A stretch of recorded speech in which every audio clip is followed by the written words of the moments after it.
Welcome to PGurus channel. I'm your host Sree Iyer. Joining me today is Sriram Seshadri, and we're going to talk about a few nuances that we found in the Uniform Civil Code that Uttarakhand has passed. Also, some of the undercurrents about Vijay joining the politics in Tamil Nadu and a few other things. Let's welcome Sriram Seshadri ji. Sriram ji, namaskar and welcome to PGurus channel.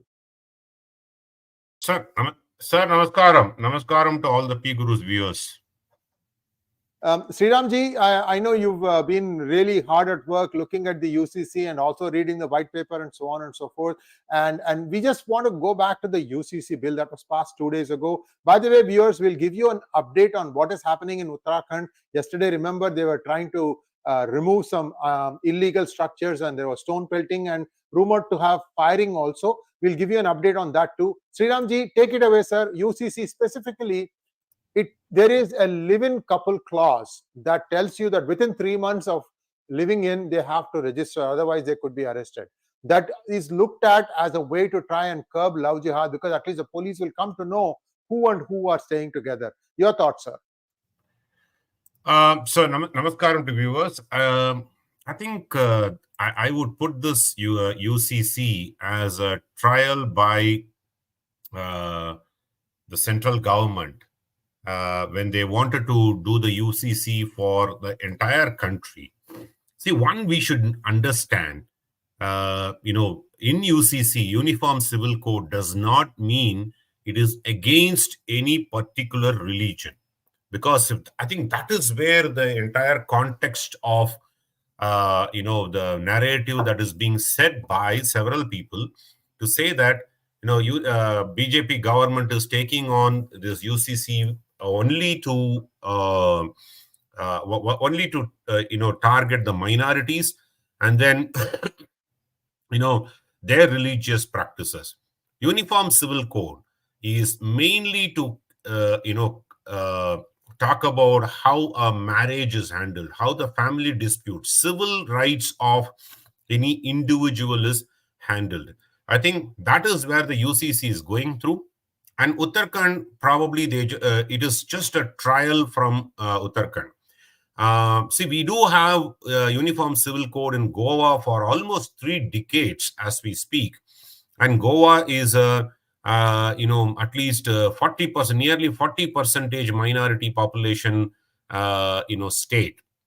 Even more if you, take some of the other minorities there.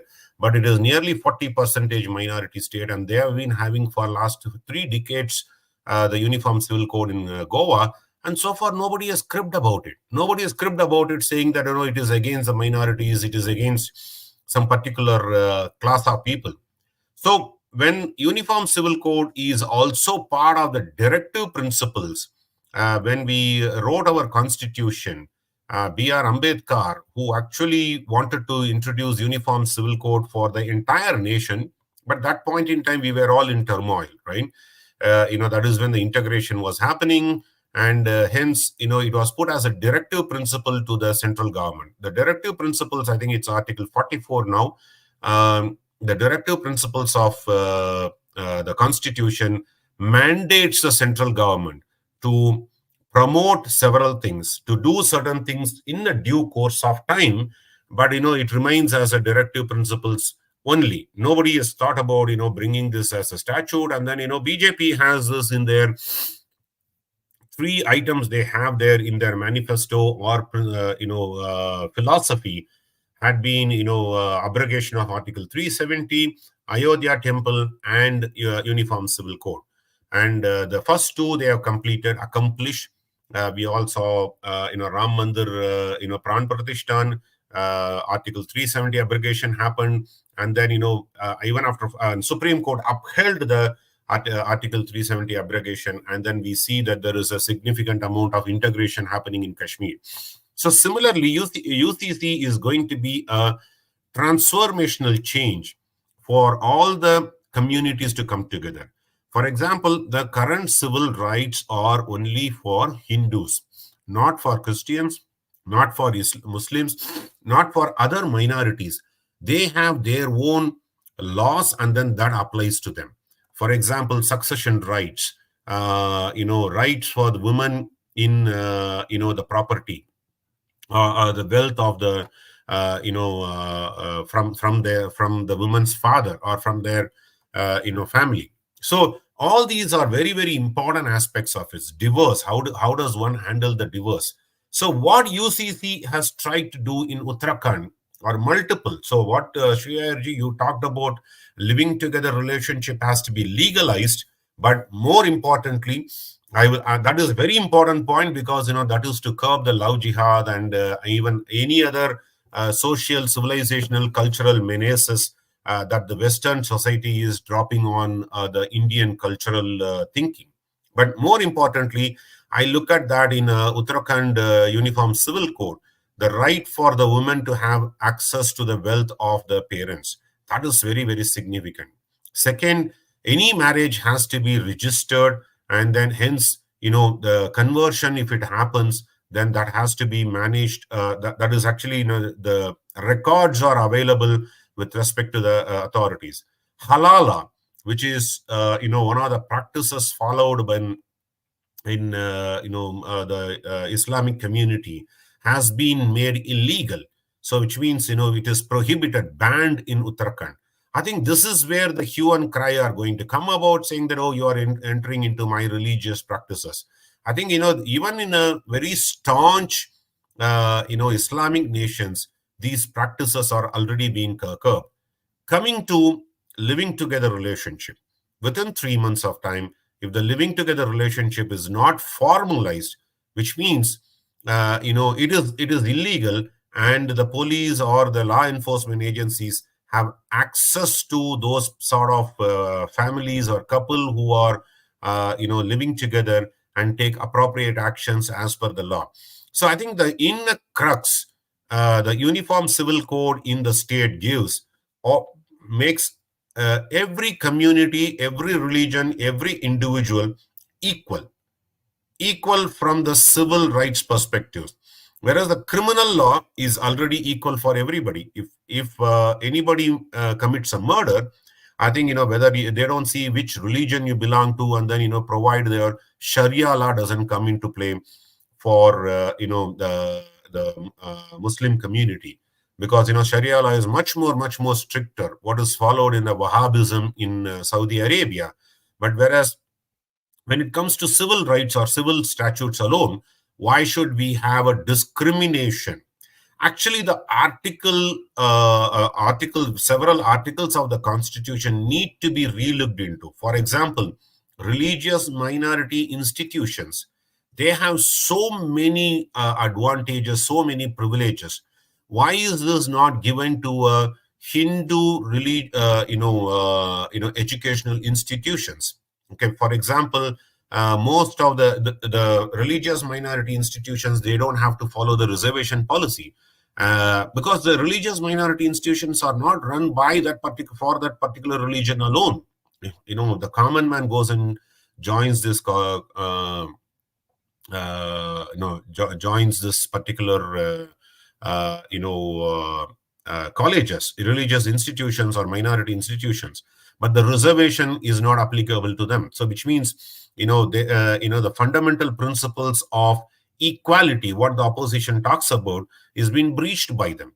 So I think, the entire constitution had to be relooked at it from the, the privileges for minorities, what you call as minorities. And when you call Christian community as a minority in the country, the northeastern states, the Hindus are the minorities. Are there any specific, privileges given to the Hindus? I think this is where the fundamental crux of the UCC starts with. I think when the moment the Uniform Civil Code is implemented across the nation, then there is an equality amongst people. There is a standardization amongst all the citizens of the nation, for them to get their civil rights irrespective of caste, creed, or religion. I think this is where we need to appreciate Uttarakhand taking the step here. Predominantly in the Uttarakhand legislation, I look at it as a starting point. They're just testing the waters, because it is one of the state where there are Muslim populations, there are minority populations. At the same time, there are significant amount of the Hindu majority populations, and then they're testing the waters to see how the people are receiving it, and then take it to the national level. I think we can assume that the Uttarakhand Uniform Civil Code will be the base for the All India Uniform Civil Code when BJP comes to power in 2024. I think this is where I look at this as a very significant move, Sree Iyerji, and it just covers all topics, because the minority community or opposition parties have raised several concerns over Uniform Civil Code, only within mind saying that minority appeasement as their objective, but not looking at it as a overall what is the civil code that should govern the entire country. And probably this will give answers to some of their concerns, some of their questions, how this is implemented. I think this becomes a national discussion topic, for the Uttarakhand UCC. And, this is where I see that as a starting point. I'll pause here, sir. Thank you so much, sir. I have one question. I've heard rumors that the UCC that was enacted in Uttarakhand, also has some provisions to make sure that the population control, that population explosion in India does not happen. Because, if once you are beyond 2.11, like even 2.12 or 2.13 reproductive rate, then India needs to be able to pause there and keep it, because the resources are still limited. You don't want to stretch the resources. Is there any provision in the UCC bill that has passed in Uttarakhand to reflect this? Yes, sir. Predominantly, as I talked about, the family planning as such is not a law in India. But when you talk about the family planning, it has to apply to all the communities. You cannot say that only the Hindus should have a two child policy or a one child policy. I don't think there is going to be any restriction that comes to in a statutory way.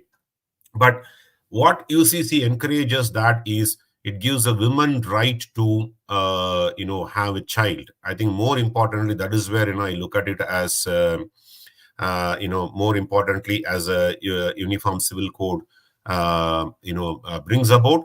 And statutorily you cannot control as of now, though there are a lot of awareness that is being created. But what it will happen is, when you talk about love jihad, or when you talk about living relationship, so it will formalize that what would happen to the child when there is a living relationship, what sort of rights that person gets it. I think these are the points that will come about. And I don't see, probably, the answer to your question straight, I don't see any particular clause restricting any community to have population control. But in my opinion, the moment the Uniform Civil Code comes, the woman also gets the right to, have a child, or that sort of a right when they get it. And that is how, it has more of a social reform rather than a statutory reform, unlike China, where there is a single child policy, etc., that is coming in. The question is valid when it comes to the minority community, especially the Muslim community. One of the ways to conquer the world is to have a number of children. And second way that it curbs them is polygamy is not allowed. In the Uniform Civil Code, when you have it, you cannot have more than one spouse. I think that polygamy is curbed, and through which the population control would be enabled. Otherwise, Quran allows the people to have multiple marriages. I think up to 4 wives one can have, and each one of them in a reproductive stage at any given point in time. I think that is where the Rohingya Muslims, when they came into as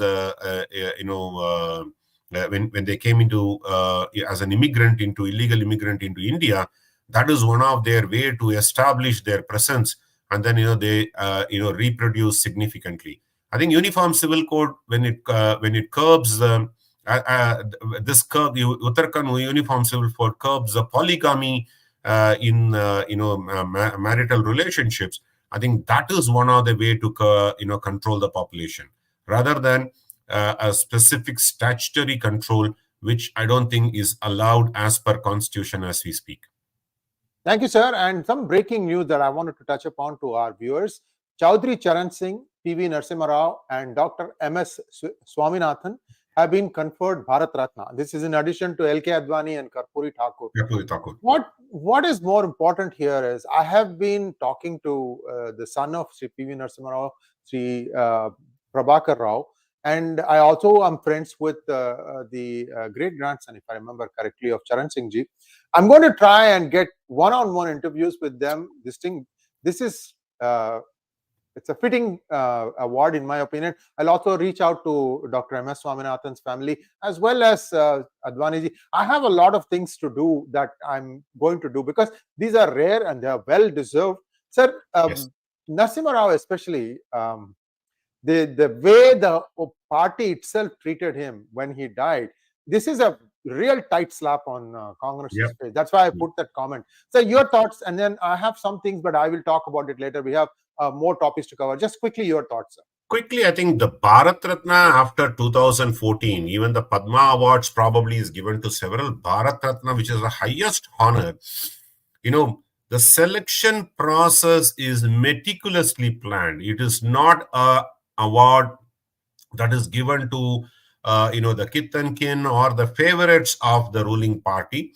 There is a selection process itself is made much more robust, and then public opinions are sought before the award is given, and public can recommend even Padma Awards and Bharat Ratna Awards. I think the honor for this award has been restored, in my opinion, after 2014. I want to talk about two people. 𝗖𝗂𝘅 Advani, entire BJP opposition, or even someone within few people within BJP has been cribbing that Modi Amit Shah combine has ignored and set aside 𝗖𝗂𝘅 Advani, no respect for him. But I think a perfect award for 𝗖𝗂𝘅 Advani as a Bharat Ratna is because he is the architect of BJP coming to power. He is the architect. Okay, the award is not given for that. He is the architect of having a Ram Mandir. Otherwise, Ram Mandir was more or less restricted to Ayodhya and within the district, that agitation or the legal fights, etc. He took it nationwide. Did a yatra in 90s when he took it from Somnath to Ayodhya yatra, where that is when in Bihar he got arrested. I think that became the national issue. Ayodhya issue became a national issue.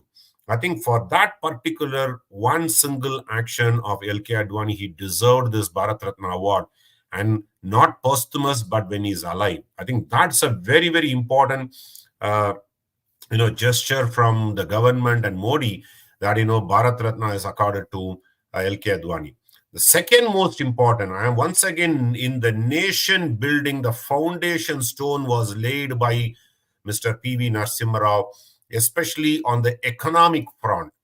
When India was suffering from less than 15 days forex reserves, and when India was suffering from economic collapse, though Mr. Manmohan Singh was thrust on India to become the finance minister, because when World Bank and IMF wanted to extend loans, when World Bank wanted to give additional credits for India, and they wanted Indian economy to be opened up. No more license Raj, and it has to be opened up to become a global economy.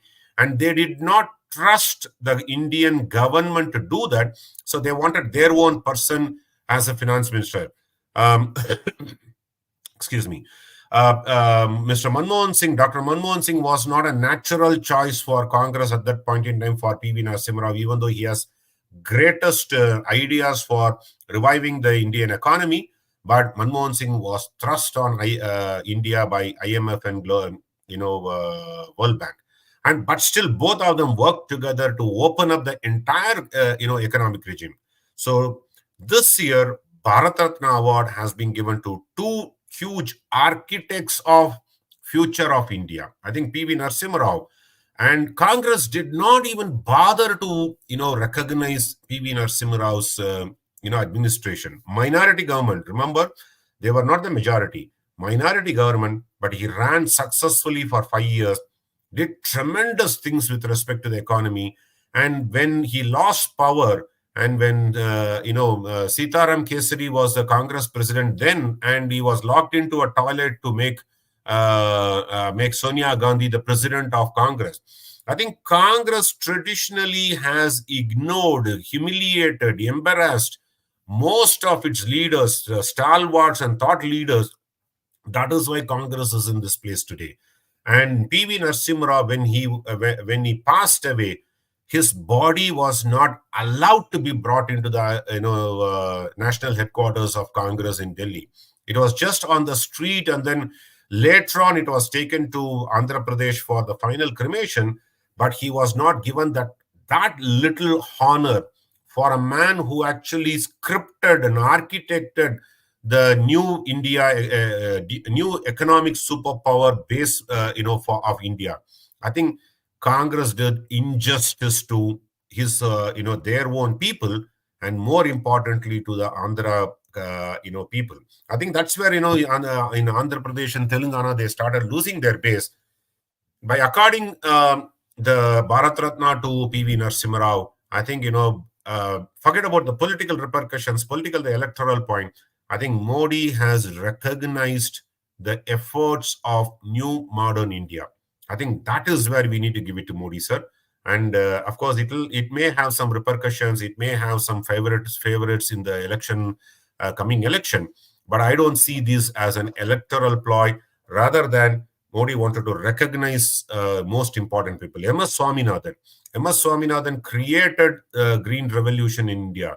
When we were all in poverty, when we were all having food crisis, he came with a solution, and then created a green revolution.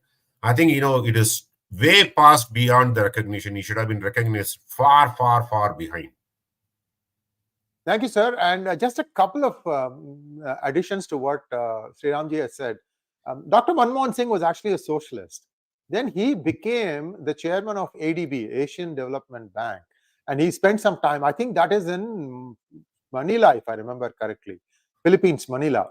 Yeah. And that opened his eyes to what was happening in the Southeast Asian countries. And then he kind of changed his views, and he became more capitalistic minded. And that's how when see, I don't know 100% if it was the IMF that thrust him, Sriramji, because Narsimha Rao also wanted to, his first choice was H.M. Patel, the man who was the finance minister under Morarji Desai. That's right. But something, I think H.M. Patel said no. I don't know why. And then they fell back upon Dr. Manmohan Singh, who was already in the planning commission that time, because the outgoing Chandrasekhar government had brought him in out of retirement. He was there in planning commission.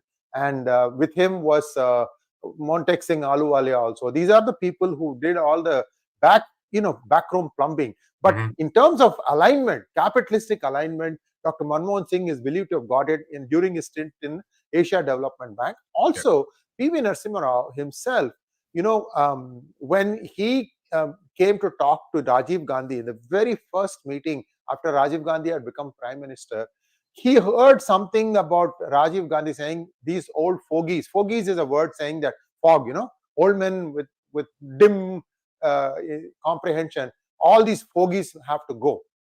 And at that time, Rajiv Gandhi was one of the few people who was using a personal computer. There was a computer that HP manufactured, Hewlett-Packard manufactured, called the Butterfly. I used to work at HP. That's why I know all these things. And this Butterfly was something like the precursor to what today's PC is. And there was a Butterfly installed in his home, and there was an employee of Hewlett-Packard subsidiary who used to go and train Rajiv Gandhi every day on how to use it. And then he became very proficient, of course. And that time, P.V. Narsimha Rao overheard him say this. And then he said, okay, I'm going to teach myself what these computers are all about. Then his son was already in high tech. He was an entrepreneur. And long story short, he learned, usage of PC. He even learned programming. So there are, people say he's a polyglot. If you add all the computer programming languages he learned, I don't know where to stop. Amazing person. That was one incident. The other incident was, for some time, Narsimha Rao was in political wilderness during which time he came to stay with his daughter, who was in New York City. And he used to just go about New York City, I believe. And there he absorbed the basic fundamental underpinnings of the American economy. A lot of these things stayed in his mind. And when you became PM, the rest is history, as they call. Don't miss this book called Half Lion by 𝗤𝗍 𝗤𝘳𝗧. Fantastic book. It's so good that I read it in one sitting. It is this big, 6-8 hours book. I finished it in one sitting, and then I gave it to somebody. It's not coming back. Nobody wants to give it back. I have to go back and buy me a copy again. Amazing authorship, penmanship by 𝗤𝗍 𝗤𝘳𝗧. So I recommend people to read it, because if you don't read your past, you will be committing the same mistake in the future. That's the whole idea. Let's go on to the next topic, sir. Vijay. Joseph Vijay. He himself called this Joseph Vijay, so I'm not trying to, hint that he is a Christian. In my opinion, people need to know the truth about their politician. There is much they hide, but whatever is out there in the public domain that they cannot refute, people have a right to know that. That's why I call him Joseph Vijay. Sir, over to you. Whose B team is he, sir? Okay, I'm going to talk about some of the conspiracy theories of why Vijay is entering the politics. Mainly, I look at Tamil Nadu, how it is grooming for 2024. I want to lay this background. Annamalai, after he's taken over as a party president, he is going on an 𝗏𝗏 Yatra. Huge amount of popularity that he's gaining through his yatra. Even as we speak, it entered the northern districts where BJP is supposed to be not non-existent party. Vellore and Ambur and these areas, if someone looked at the crowd that actually gathered to part of the 𝗏𝗏 Yatra, and I don't think these are all paid crowds, because these are a spontaneous crowd and spontaneous set of people who come and express their love and affection. So in that context, when I want to look at it, Vijay wanted to enter the politics. He started that movement sometime back, a couple of years back. He called top performers from each constituency, 234 constituency, which expresses his idea towards entering the politics. And why should he announce just in the month of January, 3 months before 2024? He is not going to be in any electoral politics or going to support anybody in 2024.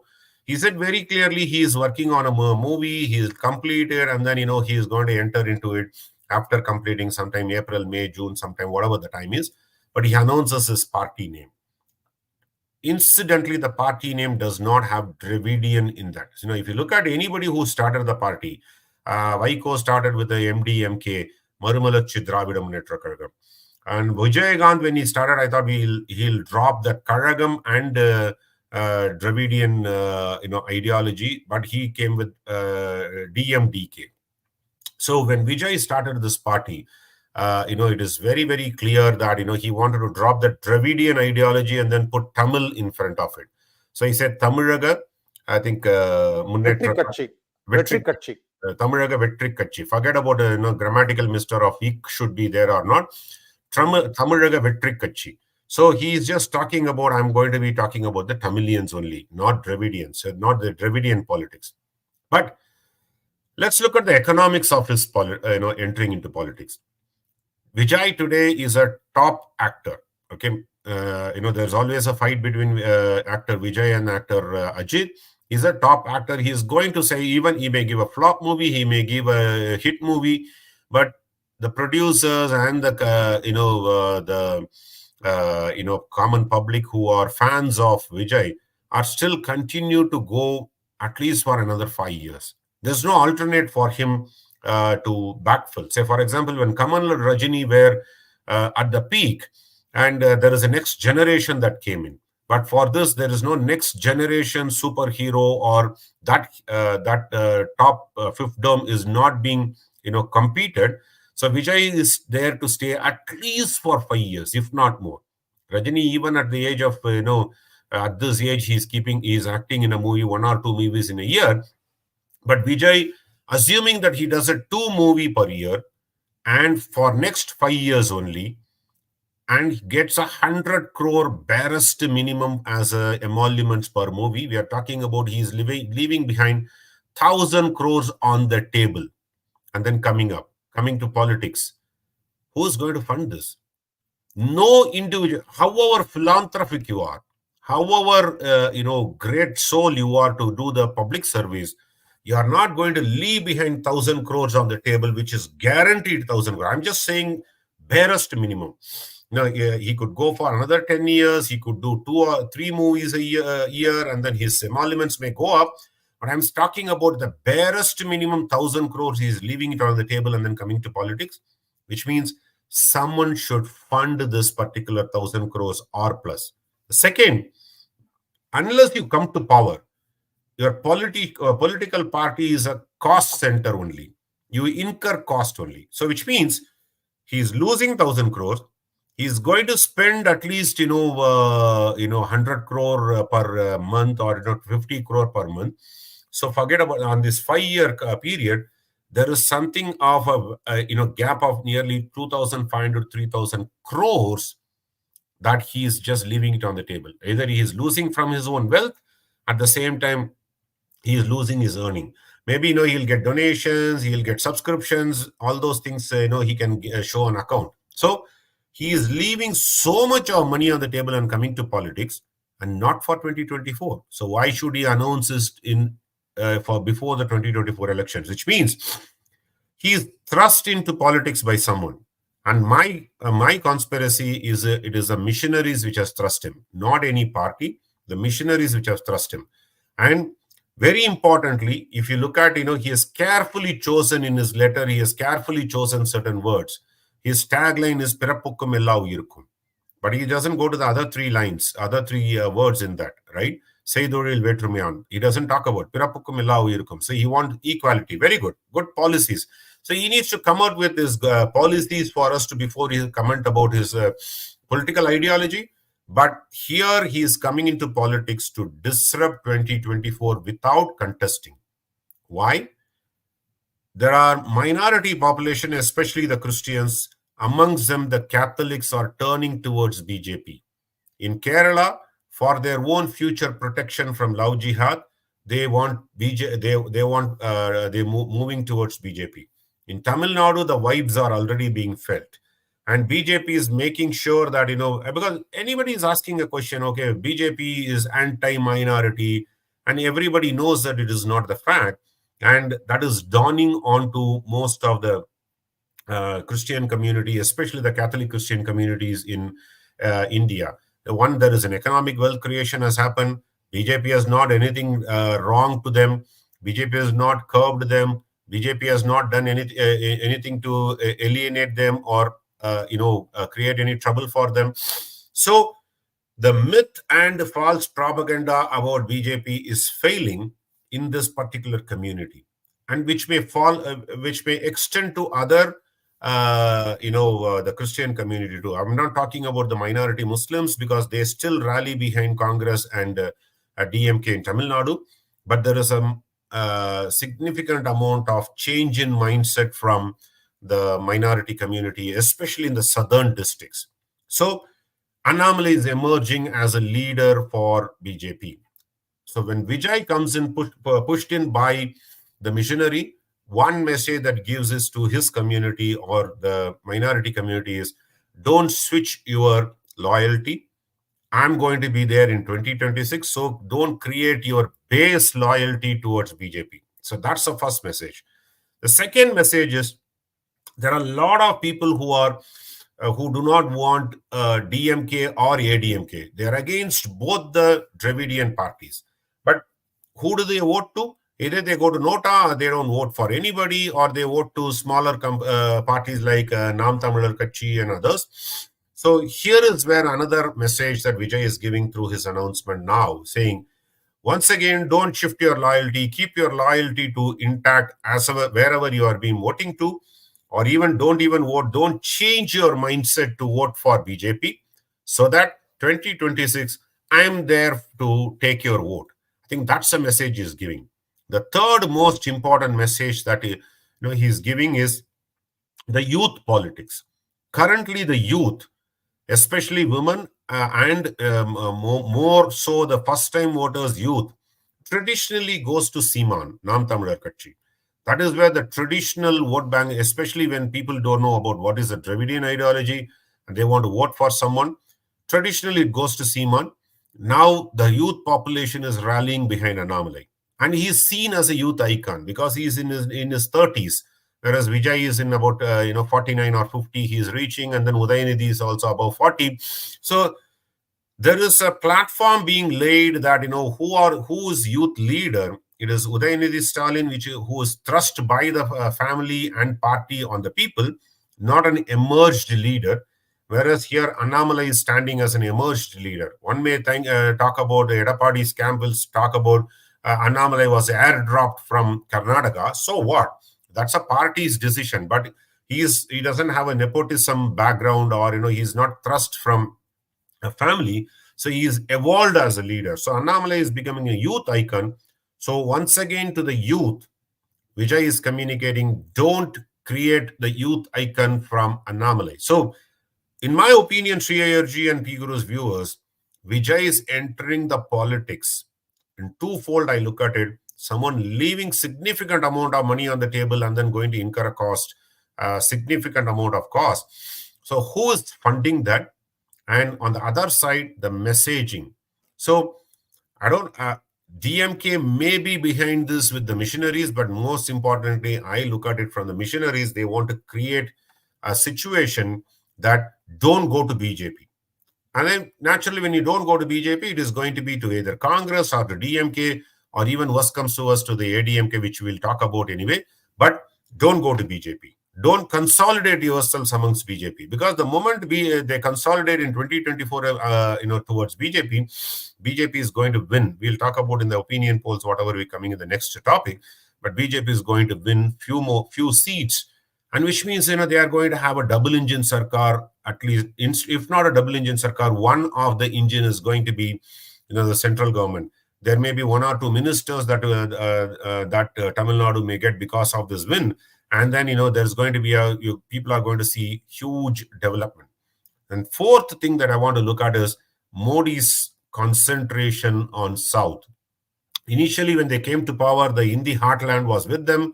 The Western Indian belt was with them. So they concentrated on the East because which was a low-hanging fruit. The Northeast, Assam, Tripura, even West Bengal, Odisha.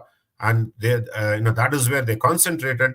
But this time, Modi is concentrating significantly on the South. Okay, in the South, except Karnataka, they don't have a clear base. But today, you talk about Telangana has breached the base. Breached the base of TRS and then created a base for themselves. Andhra, they still need to work out. I don't think in 2024 they are going to make a huge mark in Andhra.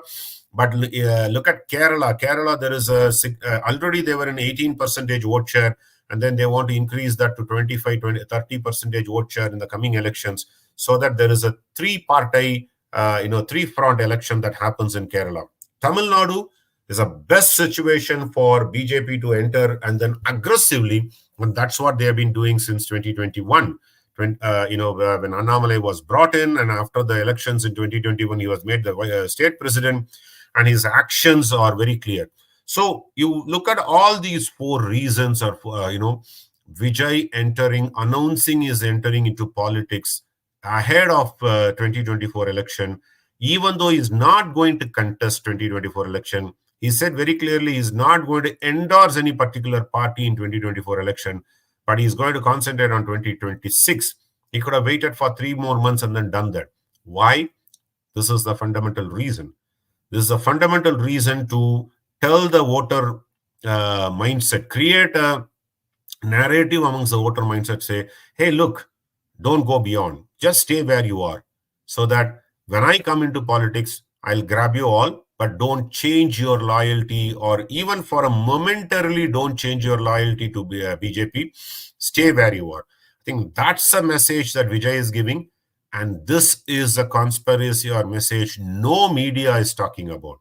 The first week or 10 days of Vijay's announcement, Sree Iyerji, last week, if you have seen the euphoria in the Tamil Nadu media, they always talked about Vijay, and then they want to undermine 𝗓𝗛𝗡 then. So it's all targeted towards, all the narratives are targeted towards how can we curb 𝗓𝗛𝗡, how can we curb BJP from posing a significant performance in 2024 election, but they are failing.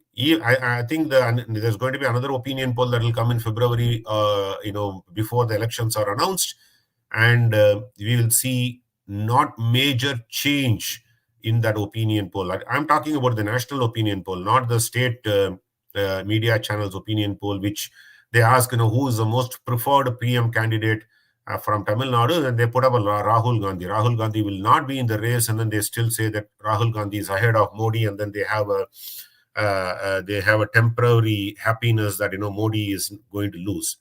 I think this is where, Sree Iyerji, the conspiracy is not being looked into, and consciously people are avoiding to look into why. Nobody has asked the question to Vijay or anybody, to 𝗖𝗓𝘗 Ananda or anybody, even in the debate. Nobody asked the question, why this timing?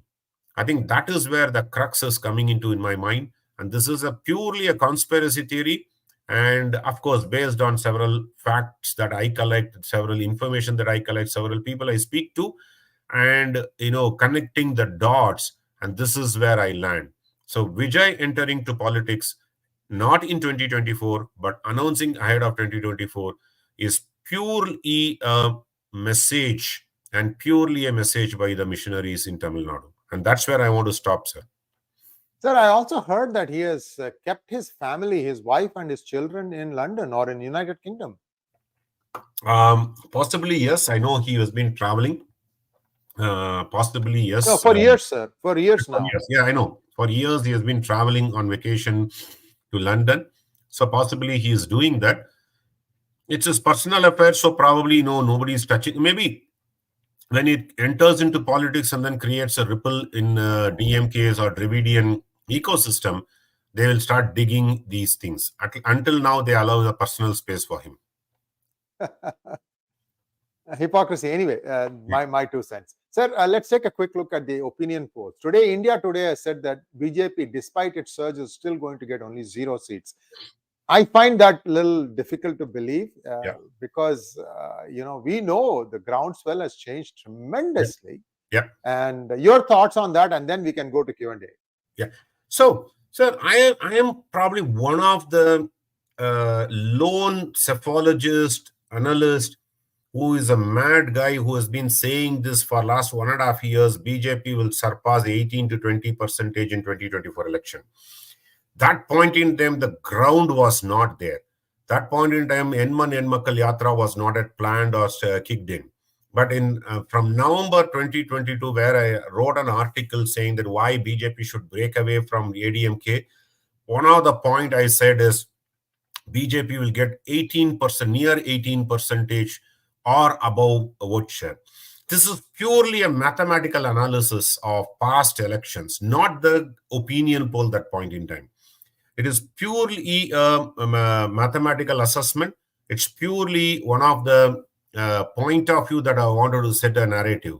And that is coming in reality. I'm really, really happy that I talked about it almost year or year and a half, before the ground is changing.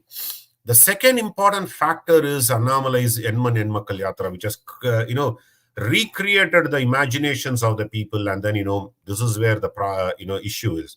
The third is ADMK breaking away from BJP. I think, BJP supporters and BJP probably would be thankful to 𝗓𝗛𝙗 𝗑𝗚𝗍𝗍 for breaking away from the NDA.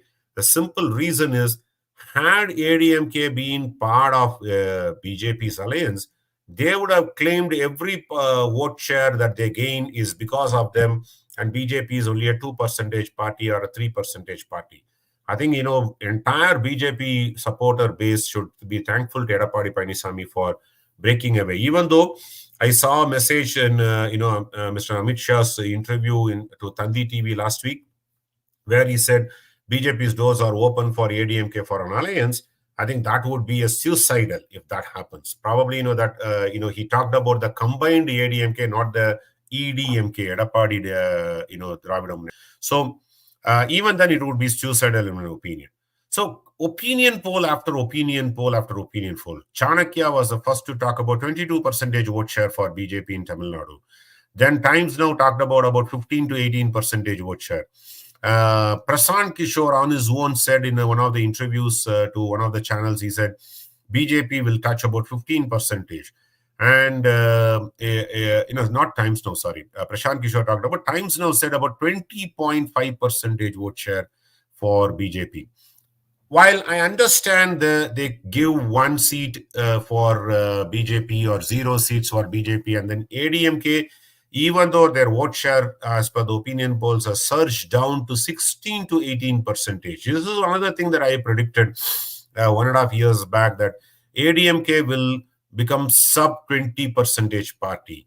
And that is something that I was telling very consistently for the last 1.5 years, Sree Iyer, if you had observed, and then for the PGurus, members, that I've been saying that ADMK would become sub 20%. Probably we need to revise it sub 15% going into 2024. And then 16 to 18%, they give 2 seats to ADMK, because this 15 to 16% is concentrated in the Congo region. So ADMK is now shrinking to become a Congo regional party rather than a pan-Tamil Nadu party. Of course, they have the biggest presence in Tamil Nadu. They have the DMK and ADMK are widespread across Tamil Nadu, but the ground reality of the voter base is changing. They may have their members, they may have their sympathizers, but voting may change, especially in the southern district from Trichy downwards, or even Delta and southern districts. There's a significant change that is happening. And they are not able to stitch an alliance. ADMK is not able to stitch an alliance. They have been keeping their doors open. They talk about so many people. Oh, DMDK is, aligned with PMK, has started talking with them. Congress is going to break away from DMK and then come.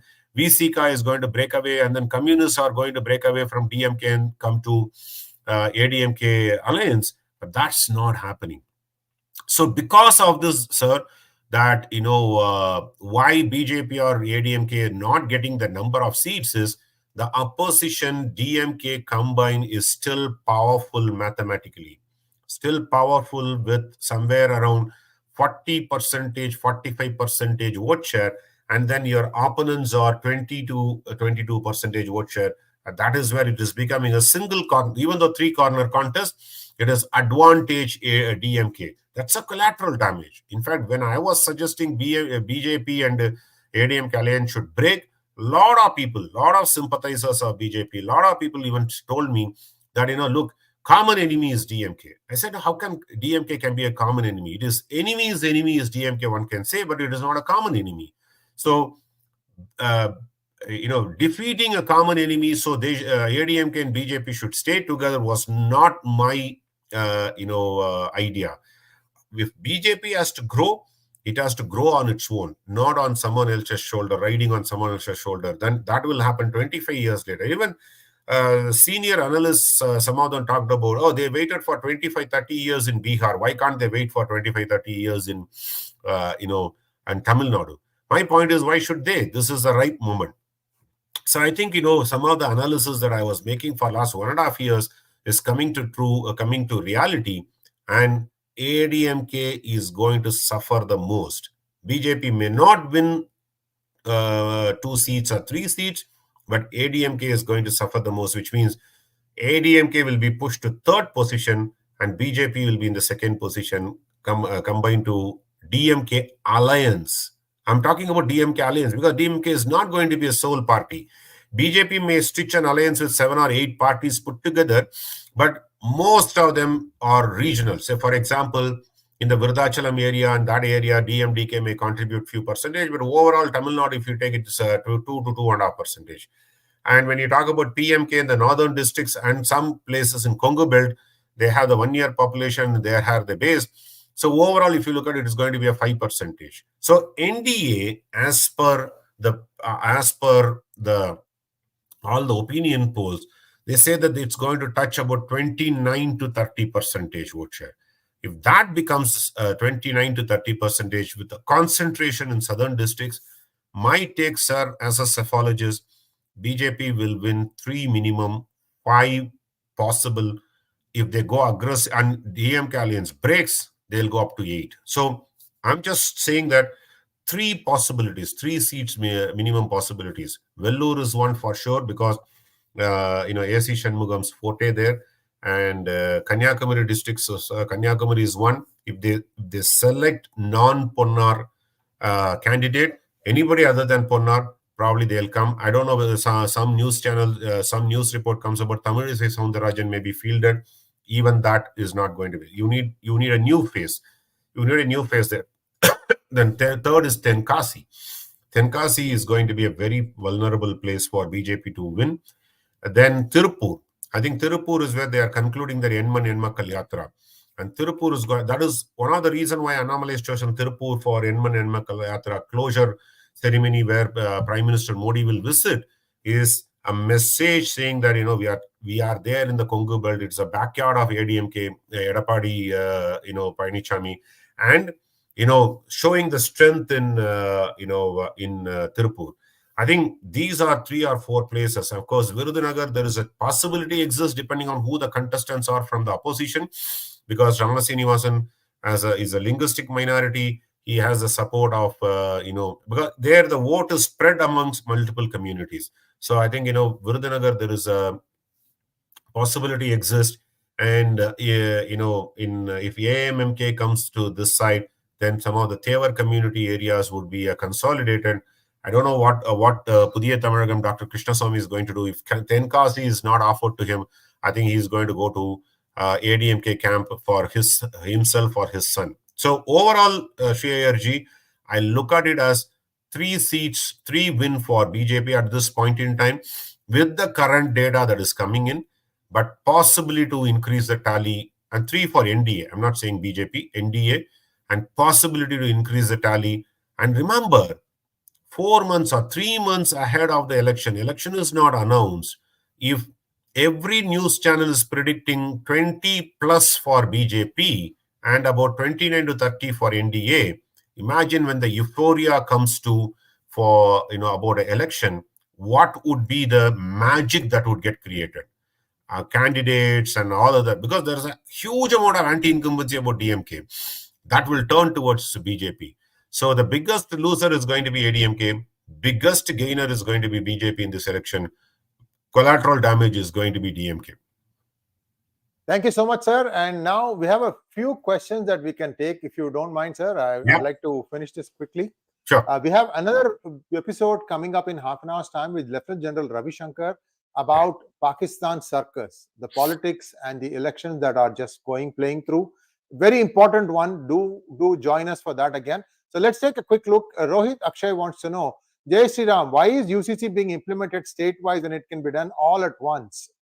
Okay, it has to be done all at once. National level Uniform Civil Code bill has to be introduced. But as I told in the beginning of the program, it is testing the waters in Uttarakhand. It's a Hindutva hard belt. At the same time, there are significant amount of minority population. Test the waters. Court may interject now and then look what happens to that, so that it is clearly a mechanism to find out how people react to this before taking it national level. Next one, please. Thank you, Vignesh Prabhu. Asking again, is ADMK, AIADMK, EDMK, MDMK all for same party or different? Suppose Bharat Ratna to Muthuramalingam Thevar, will it bring extra votes to BJP? AIADMK, ADMK, EDMK are same party. MDMK is a different party. Okay, that is 𝗤𝙗𝗍 party. See, I think, ahead of the election now, if they announce it, it's going to be not going to be a big, vote catcher. But I think, in my opinion, Modi and Amit Shah should visit, the Thevar Jayanti function and recognize Muttarayas, etc. This is something that I have been talking about. My good friend JVC Sriram is talking about in every forum that we get a chance. But I think, these caste politics in Tamil Nadu, you need a caste-neutral leader. And then once you create a regional a sub-regional caste-neutral leaders, I think, this has to be done. But more importantly, a deserving candidate for Bharat Ratna. Muthuramalingam Thevar is a definitely deserving candidate from Tamil Nadu for Bharat Ratna award. I think some point in time it will happen. Next question. Magnet Ranga wants to know, Jai Sriram, is North-South issue a toolkit? Next is violence in Uttarakhand. What more are in the pipeline?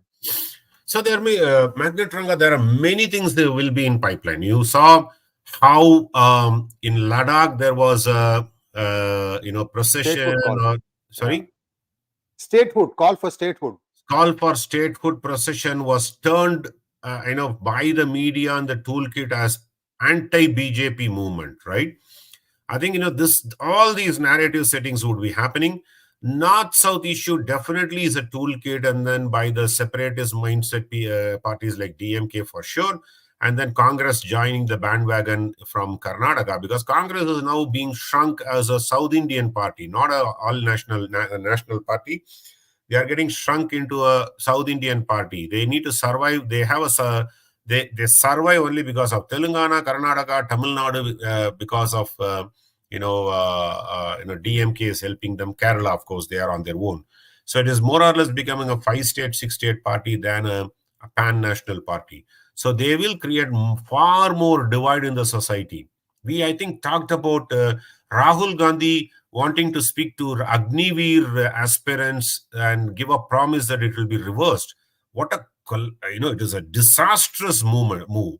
I think, Rahul Gandhi's advisors should really think about, better ways of setting the narrative. I think that is why, Congress will create a lot more than what you mentioned here, Magnet Rangaji. Next one, please. Thank you, thought provocateur. Give Bharat 𝗤𝙗𝙗. I don't know what that, to Congress First Family Toolkit System. He wants to create a new award. Bharat Ratna, give a Bharat 𝗤𝙗𝙗 award. Yeah, the public should give that. And thank you, Ajay Sharma, for becoming a YouTube member. Sriramji, I hope you're doing better now, sir. And yes, I can certainly see your voice is much better. Viewers, those of you who follow PGurus Tamil, Dr. Sriram Seshadri ji and I will be talking more regional politics tomorrow, same time as always, and do join us for that. And as always, please like, share and subscribe to our channel. Don't forget to click on the bell button for notifications. Do come back and join us in half an hour as we give you the latest updates on how the selection process is taking place in Pakistan. Thank you once again, sir. Namaskar. Thank you. Namaskar.